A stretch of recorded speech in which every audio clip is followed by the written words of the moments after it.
I'm Ariana Grande. Hi, I'm Cynthia Erivo. And you're listening to the Broadway Podcast Network. Visit bpn.fm to discover more.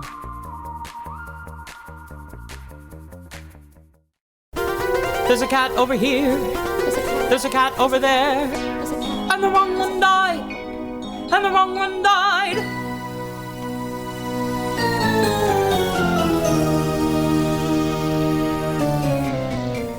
Welcome to The Wrong Cat Died, the podcast breakdown of the catastrophe. I'm your host, Mike Abrams, and today we have another amazing guest. She performed as Jennyanydots on the U.S. National Tour 5, as well as the Royal Caribbean Cruise Oasis of the Seas, and a couple other productions as well. And I know that she is an avid listener of the show, so I'm excited for her theories.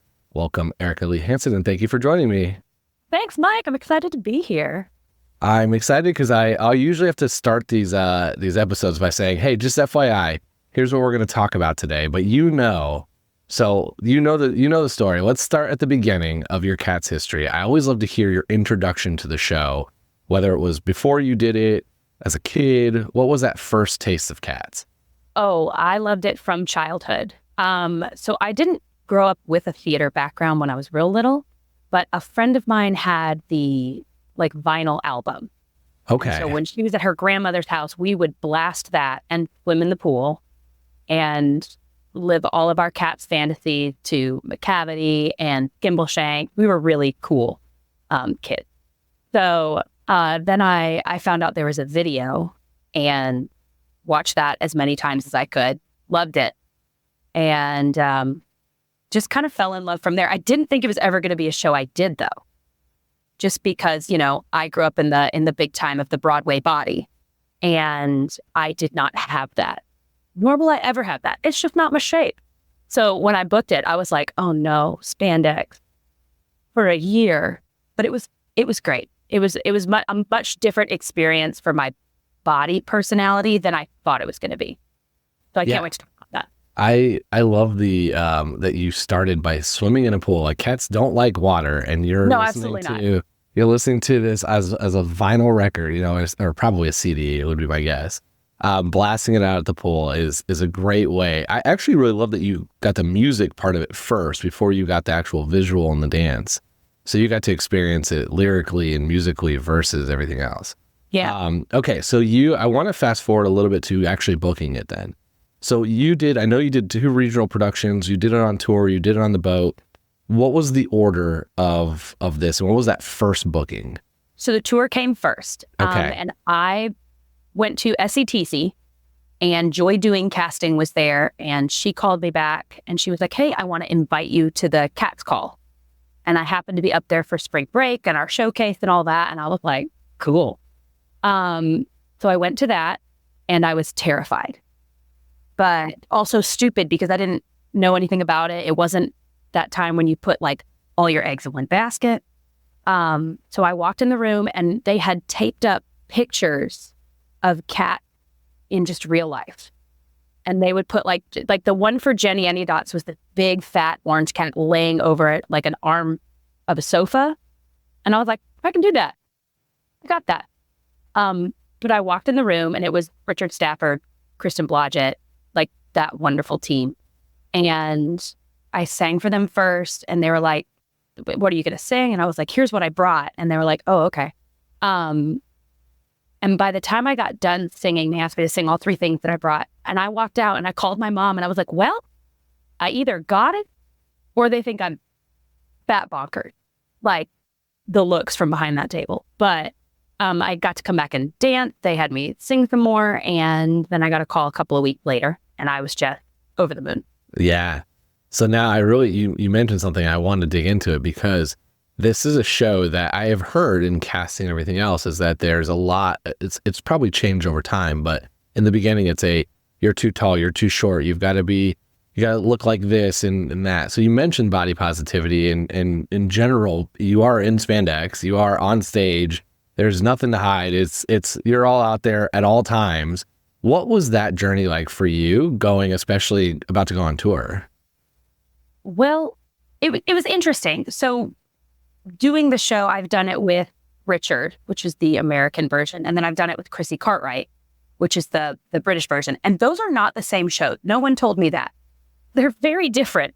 But Tour was a little different. The costume helped a lot because when you put on your costume and your stripes and your patches and your fur really contour the body. So like, it's not like I was Victoria in pretty much clean white spandex tromping around, but it helped a lot that, you know, Spanx were a thing. I wore like a full Spanx leotard. And then you had a full leotard underneath it anyway for sweat. You just didn't feel as exposed. And I actually started to like myself better after not trying to hide in clothing. This also being, I was not a big girl. I was maybe a size 10. So it was just that thing where you're like, you're not fat, you're not thin. What do we do with you? But not being able to hide behind anything and just learning to be comfortable in that skin was big for my, you know, next 15 years of career. Yeah. It's got to be too, like the idea is you have to just get into this kind of cat mindset and they don't care about anything. They don't care about you at all.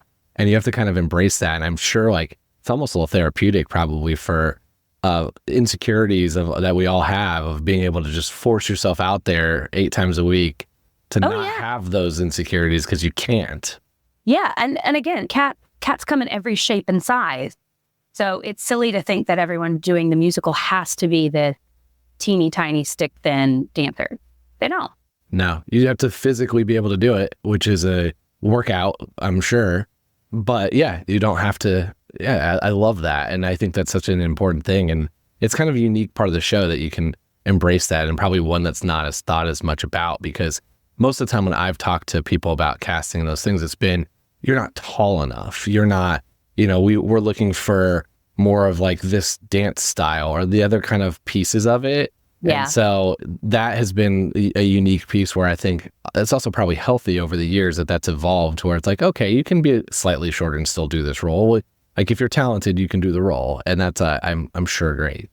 Yeah. Okay. I want to talk a little bit about, you go on tour. This is the 5th tour that was going on, I think started around 2000 at that point. And it's still, you know, this is the tour, and you're going on in 2010. Mm-hmm. And you're doing it for 2 years, 2.5 years. So you did 2 full contracts. Yep. On tour. And then was it regional or the boat next? Regional.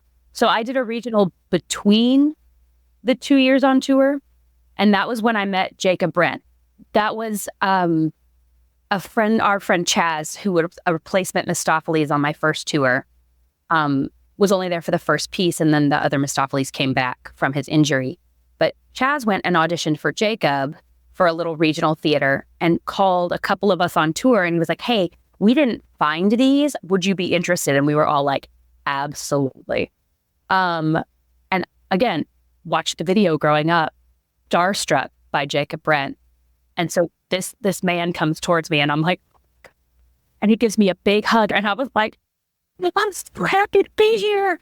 Good to see you again. But then I've worked with him a few. He's the best. Is he not just the most delightful human being? I love him. Oh, it's insane. Even listening to his episode on the podcast, I was like, I didn't know Old Deuteronomy didn't come every year.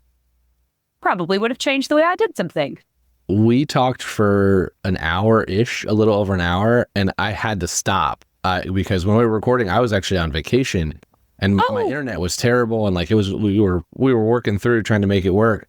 I'm like, we could have went for 3 hours, and I had more questions. I still might have him back for a part 2. Come on, part 2. I'm waiting for it.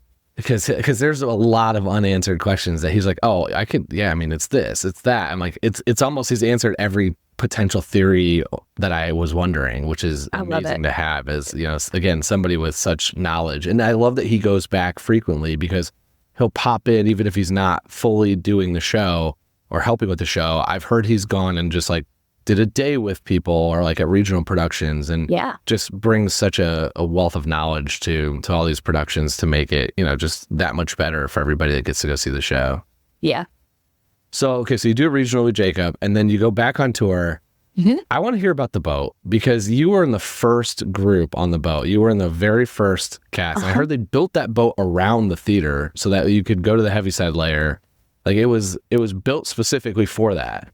They had to, there was some tweak But they did kind of gut that whole stage area to fit our show in. And we were the first full-length musical at sea. So the 3 times that I did it, it was still the full 2.5-hour shebang.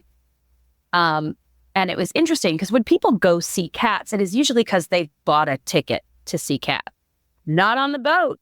They would get up and walk out in the middle of a number being like, this is weird. And I'd rather go eat all-you-can-eat pizza. So it was a very different thing. Sometimes like we'd start with a full theater, and it's a big theater. It's like over 1750. But we would get done with Jellicle Cat, and then we would get to Memory at the end of the show, and it would maybe be half full. Well, the intermission's crazy. Like, why would you do an intermission in a show? Thinking at it now, it's like, oh yeah, that all makes sense. I'm sure back then it's like, this is a well-known musical and people are going to like it. And you've got way more than 1,700 people on that boat to come fill the seats. It was, they wanted the 90-minute show originally, and Really Useful would not give them the right. Okay. They wanted to put the full show on the boat. And there was also, they wanted the orchestra to be live. And this was crazy. We got on the boat. The orchestra, they are still working while trying to rehearse to do our show. And it was very quick to learn that this was not going to happen.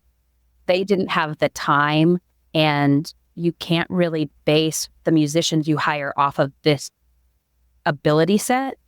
So like we had really great jazz musicians, but they were like, what is this?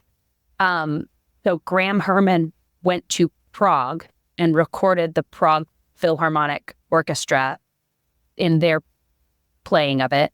And that is what we use on the boat. And it's all to a click track. So you can never complain that the ball was faster tonight. You were just tired. That ball is the same. But it was very interesting. I know it was Prague. It might not be the Philharmonic. That's the track I used at Ellen Stardust Diner to sing Memory, that Prague Philharmonic recording. Okay. So you're, wow. Okay. I got more questions about that. We're going to come back to Ellen's now. Because one of my first Broadway beat stories ever was about Ellen's, which was fun. So, okay. So you do the boat. This is the very first. So what was the crowd reaction? Because like I've heard over the years, I think it was a little bit different as it progressed before the 90-minute, but you're on the very first one, very first full-length musical. Was it, I know you said it trickled through, but was the reception still pretty good, or was it much more of the like, why is this here? People who loved it. The people who didn't love it just left and moved on with their vacation. And it's not the worst thing to do. We would have people come in and out for Act 2. Like some of them would come watch Act 1 one night, and then they come see Act 2 another night. It's a really bizarre way to do it. But if there was something else you really wanted to do, because there was so much to do on that boat. Can't miss trivia, but like you had the aqua shows, the ice skating shows, the guest headliners, such random stuff was happening. Like I don't even know what happened when I was doing Cats, which was... Yeah. So one thing that I thought I did not know about until Yarden, actually, who's on the boat right now, told me that it's very common that they don't let you do 2 years in a row, but it's very common to go back every other year. And you did 3 years? So, well, I did 2 full, and then I was an emergency replacement in Cast 5 for like the last 2 months. But it is because you can't ever have a time where the shows aren't happening. So the way that you do a crossover is that they rehearse a full cast in Miami, and then they come onto the boat and they take over the cruise ship show first. And then as they are running the cruise ship show, they're rehearsing Cats in the theater during the day. And then we sign off as a cast and they jump right into the show. So there's never downtime between your production. And then maritime law says you can't be at sea for more than 15 months straight. And we are on that boat for 10 to 11 months based on which rotation you're on. I never thought about that. But it is such a unique piece of that. And then it's also really interesting that it's like, oh, it's such a good contract. Like come back if you can every other year. Yeah. Oh, it's super fun. It's interesting just because you only do Cats. 3 times a week, and then you do all the other stuff that you're contracted to do on the boat. But it's fascinating how you fill your time. So like my first contract was interesting. I was one of 3 American, and everyone else was from the UK, and we had one lovely guy from Argentina. But it was most of the dancers came from the same graduating class of the same dance school. They all already knew each other. So, and then everyone else was in their 40s. So the Plato McCavity and I were the only one in our like upper 20s, and we were like, we got to go make friends somewhere else. 40-year-olds don't want to hang out with us, and neither did the teenagers. So it was a really interesting time. And then my second year was a lot more age range, but like more like young adult versus such a big age gap. One thing I've only talked to people kind of in the middle years of the show, and then of the end of the current of the Royal Caribbean. You're in the beginning. There seemed to be some hierarchy in some cases, not animosity, but the contracts are different. So it's like, if you're Grisabella, you get to do this, but if you're Plato, you might only get to do this, and you don't have access to this. How was that on the boat? Was there a feel of that, of like, since you're a singing contract, you can go and do all these things, and the dancing you can't? And how did that impact your ship? It's wild. So in rehearsals, because you all meet in rehearsals, you're all on the same playing field. And so I think everyone came in thinking that we were Cat. We were the first full-length musical. We were going to kind of be like the coolest ones in town. And it was very quickly realized that no, we weren't. But they got on the boat expecting to be like that. We're the cat. Nobody cared. They all actually, like all the other casts, hated us because our show was so long and they had to come be dressers, and it messed the show schedule for every other show. So we only had dressers for Act 1. Wow. They left for Act 2 because they had to go do their own show.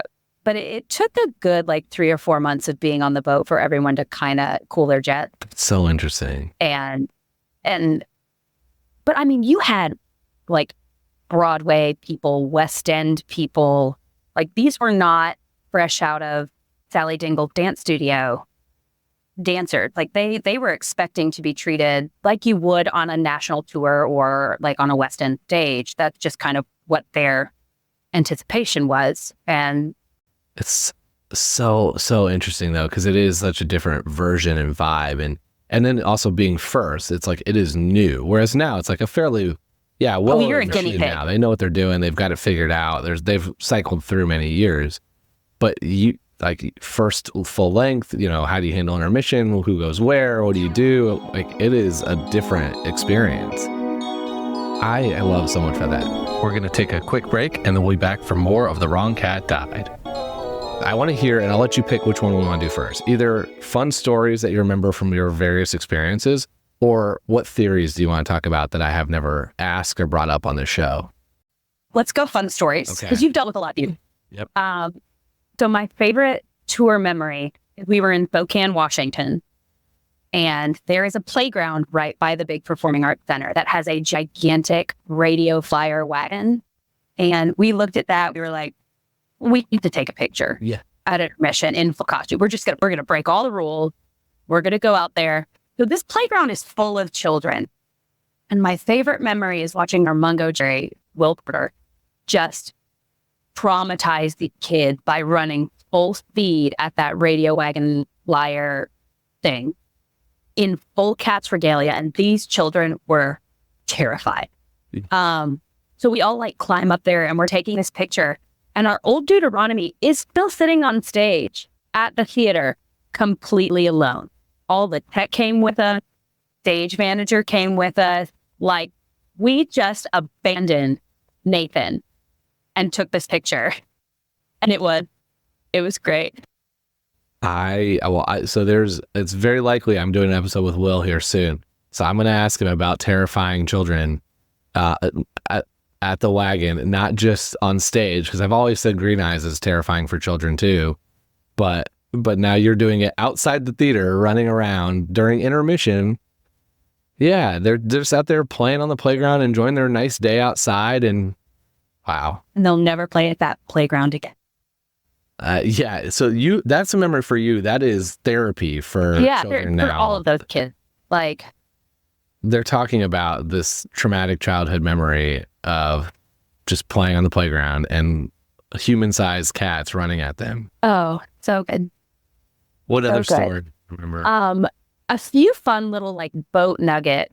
When you have like it's called an alpha call, and that's like a medical emergency. So what that does is if it's not run correctly, it will turn all of your music off during the show, and you will just hear alpha, alpha, alpha, and then wherever the emergency is. So the first time they forgot to take the theater sound system out of that routing system. So it cut off. This is the middle of Tugger. We are all just crawling around going, what do we do? What do we do? We learned very quickly that the music in time code does not stop playing. So it immediately picked back up, and we had to figure out where we were in the song.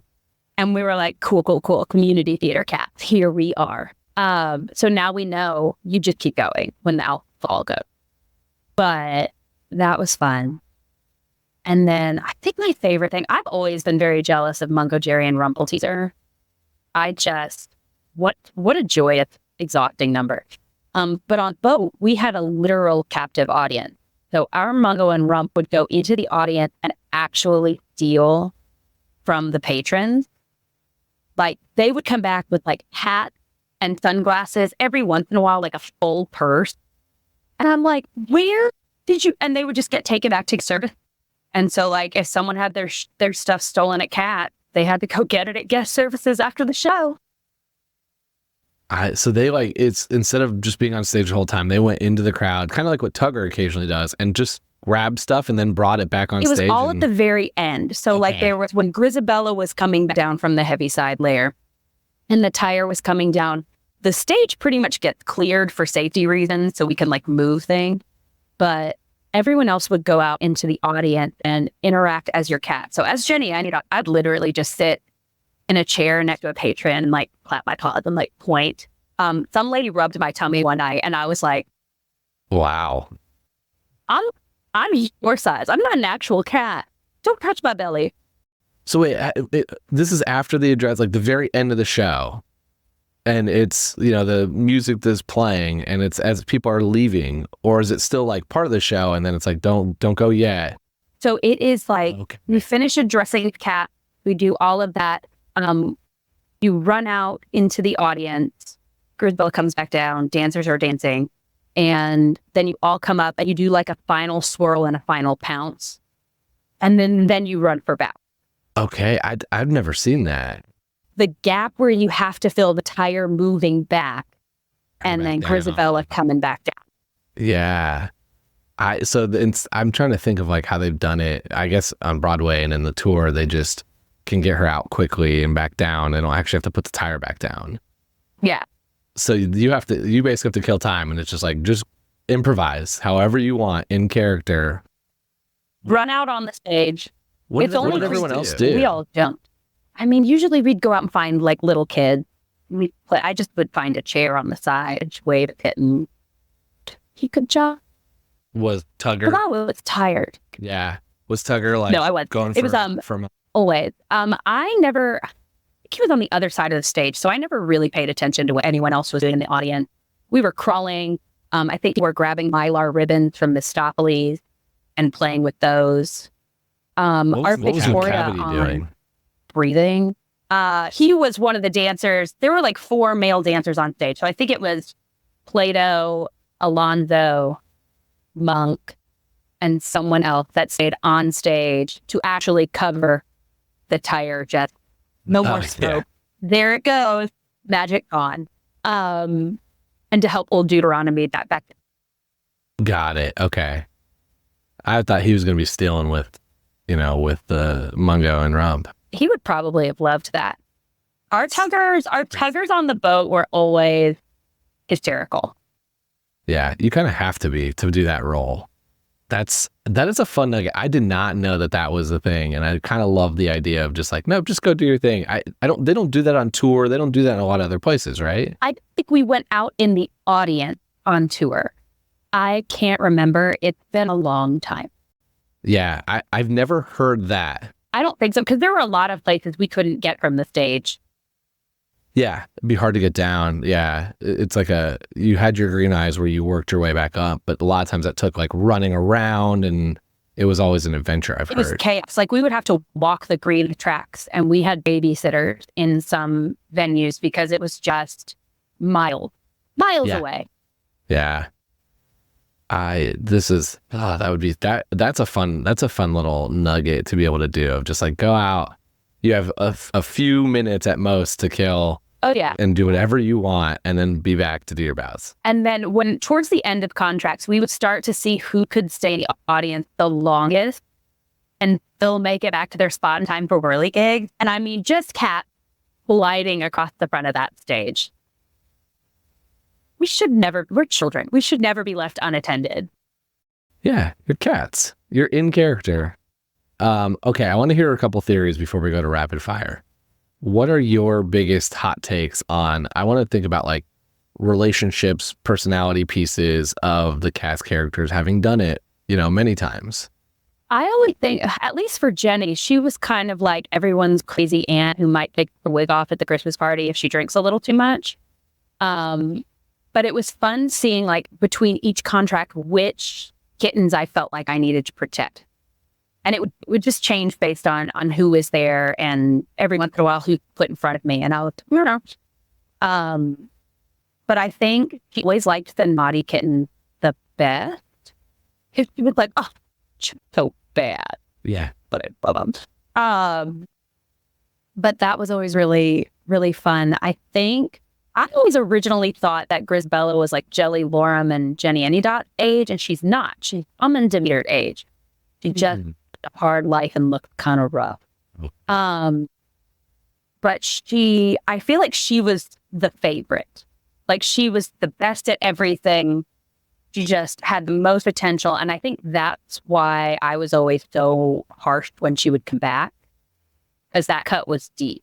Like she was so promising. She was my favorite. And then she just decided she was better than us and left.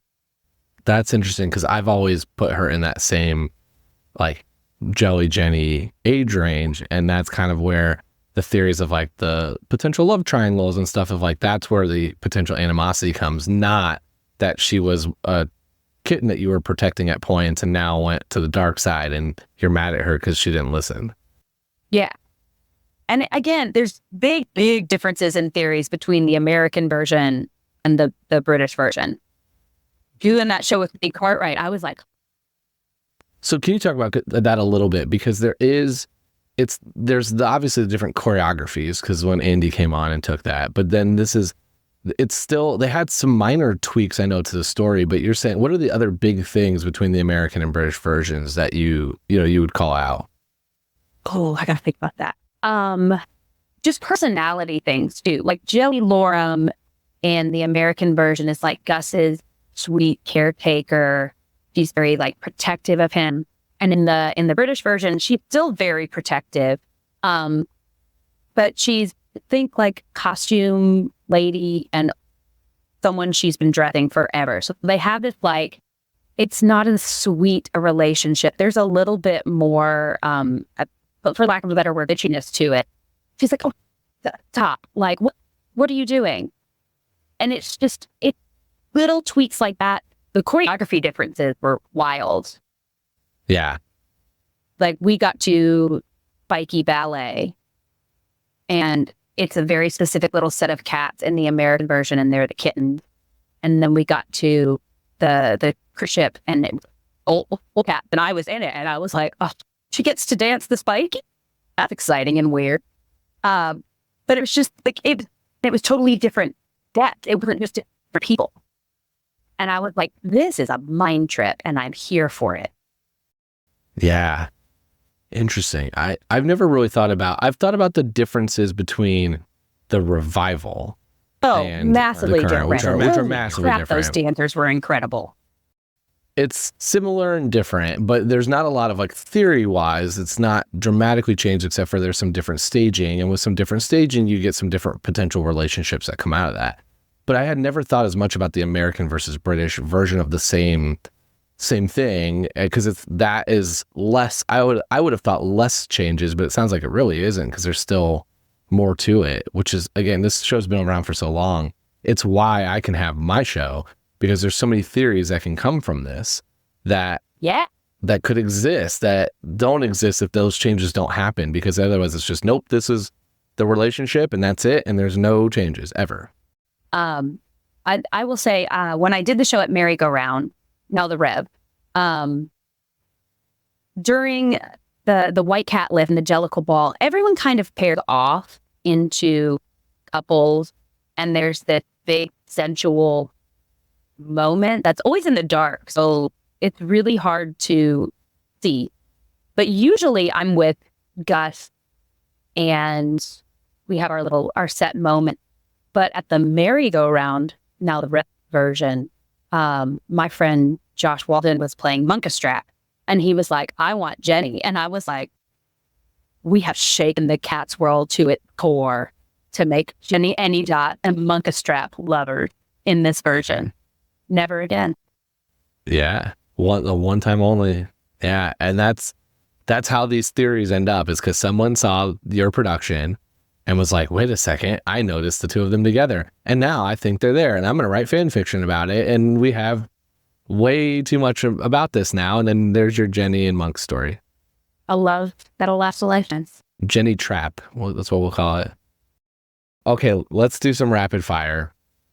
So you played Jenny, and I know you understudied, I think, Grizz and Joey Lorem, but if you can go on one night, any cat, doesn't matter, who would you want to do one night as?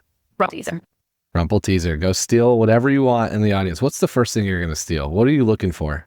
Oh, designer handbag. Go big. Yeah. Okay. Get that. Yeah. Get that fancy handbag. Make them have to go. Make them sweat it out on the boat. Oh, yeah. They shouldn't have brought it on a cruise ship to begin with.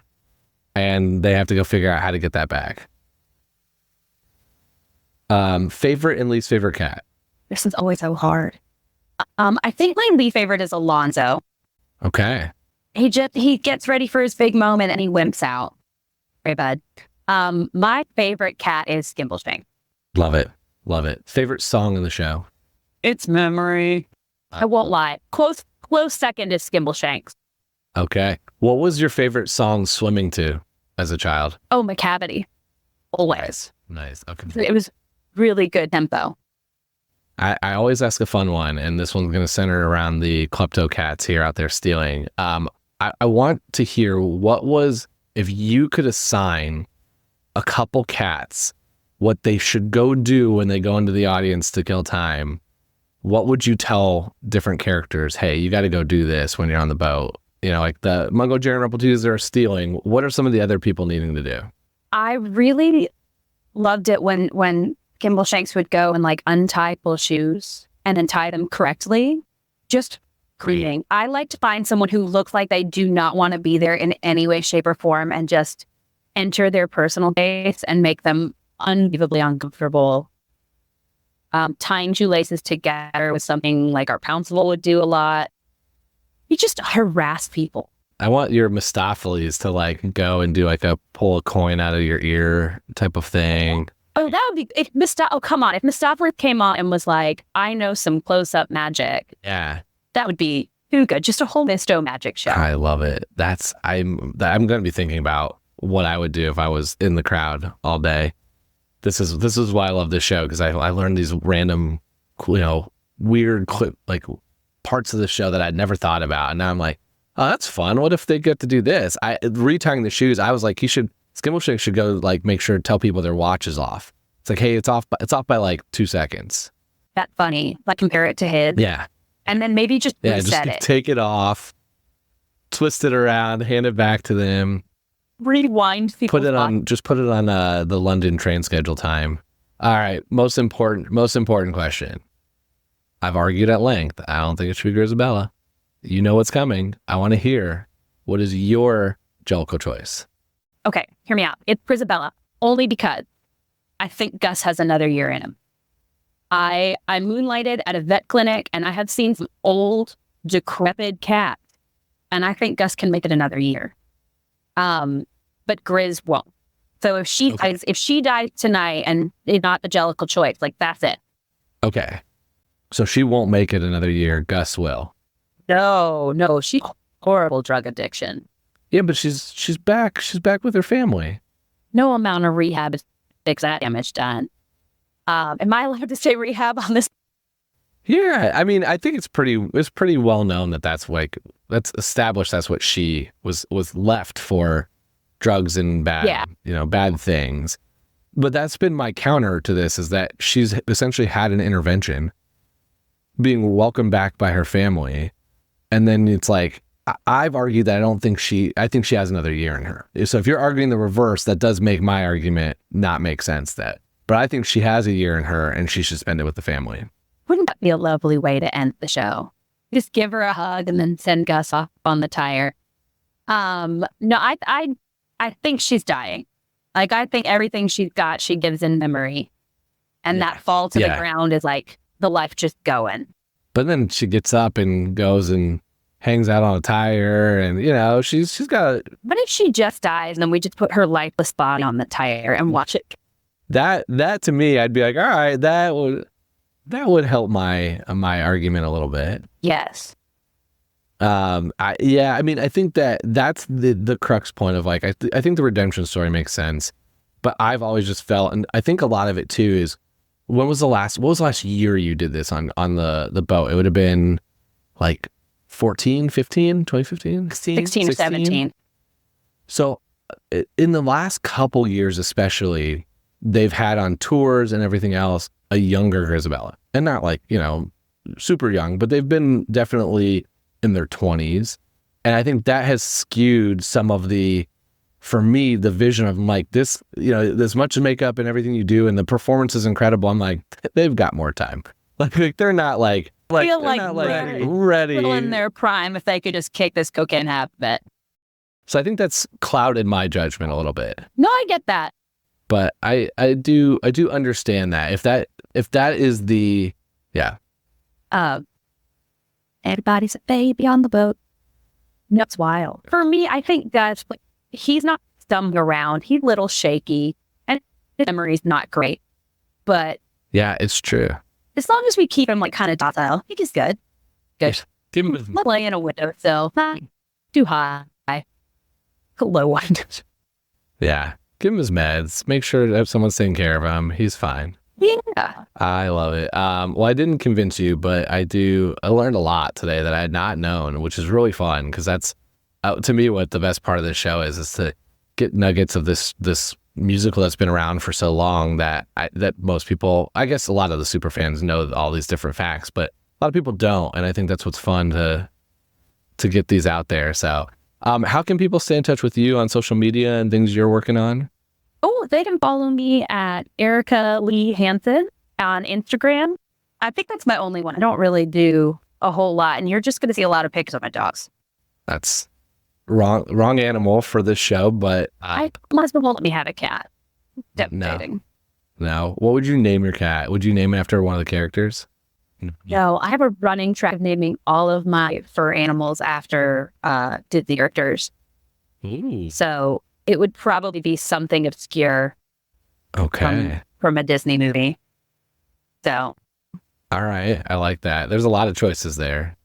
Yeah. I'm video podcast. I'm rewatching, like, the Will and Grace and doing their podcast. And I forget that he scares someone off by saying, we'll have cat, Grizabella, and Skibbleshank. Yeah. I was like, oh, it's so niche. The amount of, like, really obscure pop culture references to the show that are in there. It's in a couple Friends episodes. It's in a Family Guy episode. It's in a Modern Family one is, like, it's a core part of that episode where he's dressed as Tugger, gets stuck in the tree. He's supposed to be singing Memory. There's a lot. I didn't know the Will and Grace one. That's fun. That's a very, very, very small reference. Yeah. It's a little throwaway. Yeah. But it's so funny. That's great. We'll get together, probably not on your podcast, because I'm not going to take up all of your time. But I'll tell you all the stories of Taylor Dane, Grisabella at Merry-Go-Round. And well, I'll just throw this in now, short story. Some of her fans came to see the show and they were late and they were not going to be seated when they wanted to be seated. And they put the fire alarm. Wow. Raining outside. So we all had to like put things over our costumes and like go stand in the rain. And it's just the whole cast. And then like the whole audience is right there. And we're like, thanks. But I was like, I was in the trunk, in all of my Gumby gear, like ready to get that number started. And they were like, hey, the fire alarm's go. So we're gonna pull you out, get that in breath. Don't lay in the trunk during the potential fire. Please don't die during the fire. That is crazy. So, it was absolutely a trip. That is, wow. How is that not one of the core stories, memory stories earlier? There's just so many. There's so many floating around this. It's just Will scaring children. And that was my favorite. The look on their faces, it'll just never leave me. Yeah. There's a lot of that, especially regional you get. But it's crazy that it was the like very big fans that were mad that they showed up late, couldn't go in until after the opening number. And yeah, and they didn't know she wasn't in that. They weren't there to see Cats. They were to see Taylor Dane. Yeah. She got into the middle of the first act. You're good. Yeah, her 15 minutes, you'll see it. Stand in the rain. That is wild. Yeah, all your makeup on, full cat costume. Full just bright orange wig. Yeah. And I also can imagine, just standing there looking at all the audience members, just like them looking at you, being like, yeah, we're here too. Yeah. I don't know if I'm supposed to be a cat, am I not? Stay in character. That's fun. Well, this has been so fun. Great stories, new moments, always a good time. Although it wasn't a non-Grisabella choice, still an amazing episode. So thank you for coming on and sharing. Thank you for having me. It was just absolutely a delight. It was awesome. So thank you, and thanks everyone else for listening to this episode of The Wrong Cat Died, the podcast breakdown of the Cat feed. To follow along, you can subscribe on Apple Podcasts, Spotify, or any else's podcast. Follow on Twitter, Instagram, TikTok, and Threads at The Wrong Cat Died, or check out our website, thewrongcatdied.com.